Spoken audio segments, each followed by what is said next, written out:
All right, welcome back to Mile High Hoops. Today I've got to talk about this Joel Embiid game. He just had the best game of his career, and it wasn't even close. Um, Kind of wanted to start with like the first quarter. So I mean, when this game started, based off the way Joel was playing, I thought that there was no way in hell that he'd have a game like this. There's like a big lack of focus. Defensively, he was just like letting guys face cut him, and he was losing his guy, and then making kind of some errant passes. I think most of these turnovers were in that first quarter, um, and it just wasn't looking super great. And then also the defensive communication of this starting lineup to begin the game was pretty terrible.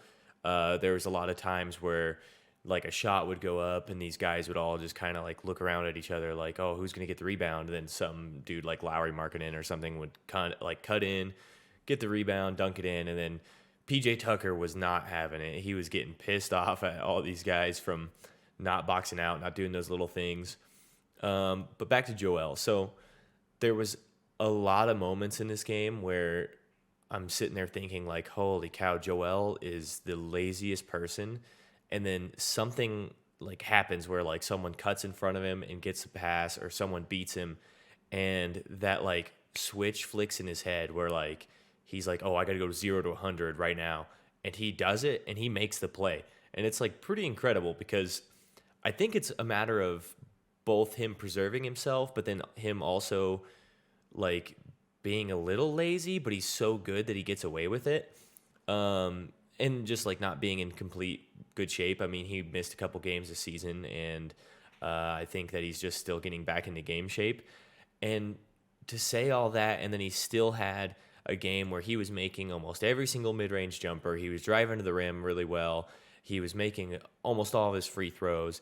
He was rebounding. His passing was incredible. He was blocking everything that went past him, and he scored 59. He had he tied, I believe, he tied his highest assist total game ever. He had the most amount of blocks he's ever had in a game. He had the most points he's ever had in a game. All of that while he was out of shape and a little lackadaisical at times. It was just a crazy performance. I think of these things and think, like, if he was in better shape, what would this game have looked like? And what would have looked like if it was in, like, a playoff situation? Because no one on the Jazz was able to guard him. I mean, Kelly Olynyk would get in front and try to take charges, and that happened, like, once or twice. Jared Vanderbilt's too skinny. He can't get in front of him. Lowry Markkinen, same thing. I mean, Joel's just too strong. It was wild. I mean, the plays that they were usually running was Tyrese was on either wing coming up the court, and then Joel would be at the high elbow or that little low mid post. And I mean, he would just face up and either hit a jumper into their face or he would just drive on them. And then all the Jazz guys would be looking around at each other like, who's going to step in front of him? Because nobody wanted to. Nobody could. Or they would just get turned into a pancake underneath the basket. I've got a couple clips here that we should go over. Got it muted just in case. But so let's pause here. Okay, so Joel's starting play on Vanderbilt, and he's getting in the mid-post area.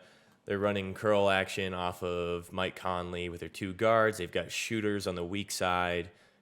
And so then Vanderbilt's running for a dribble handoff. Joel's just buckethead right now. Like, this is something that I think is kind of an issue with them, especially against teams that are going to have a lot more shooters. I mean, their only non-shooter on the court right now is Vanderbilt, and that's who he's guarding, so it's fine to sag off him at times. But when you've got Conley coming off this dribble handoff, I mean, that's an incredible shooter. You're putting yourself in a bad spot for him to be shooting the ball, but he doesn't get an open look. Now they're in, like, a pick-and-roll situation. Joel's just splitting the difference. He can, like, affect both outcomes if Conley's driving or if he dishes it. These guys are in both good help side. I mean, Tobias isn't seeing his guy, which is an issue. You got to see both, see ball and your man. We're going to keep going a little bit. Yep, he's just probing. He's still on Vanderbilt. He doesn't see him. Now he's looking at him. Let's see here. Yeah, he's still just kind of playing buckethead. That's an issue now. So PJ Tucker's yelling at Joel. It looks like he's pointing towards like go get Vanderbilt, which is weird because Kelly Olynyk is face cutting Joel right now. Like Joel needs to step up and chest this cut, but he just kind of gets face cut and then gets beat on this terrible closeout. Yeah, he's super high. Like look at he's like he's running to go like run touch lines and do cherry or grass pickers or something. Gets completely blown by on this terrible pump fake, terrible closeout. But then this is what I was saying. He gets beat and he makes up for it. Turns on the gas right here, just absolutely snatches it from him. Pretty crazy. He's just an animal when it comes to those sorts of things. And I've got another one here. We've got a similar thing. We got shooters in the corners, so neither of these guys can really help too far. And Clarkson's coming off dribble handoff, doesn't happen, so Conley gets it.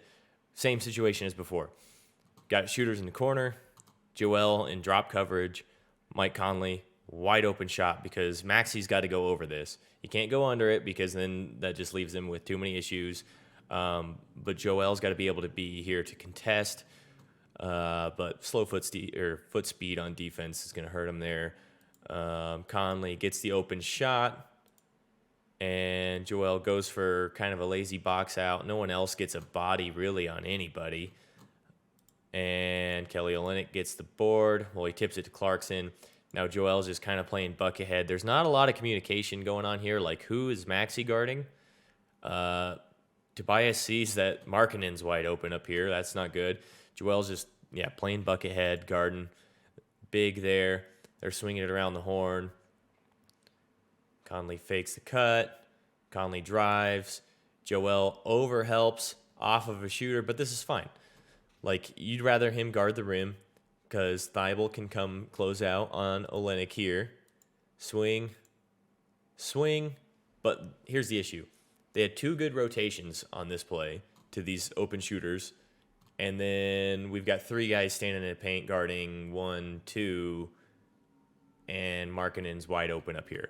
Like, that's just not a good look for the defense. Markkanen splashes it, of course. Like, that's an issue. That's something that, of course, can be worked out.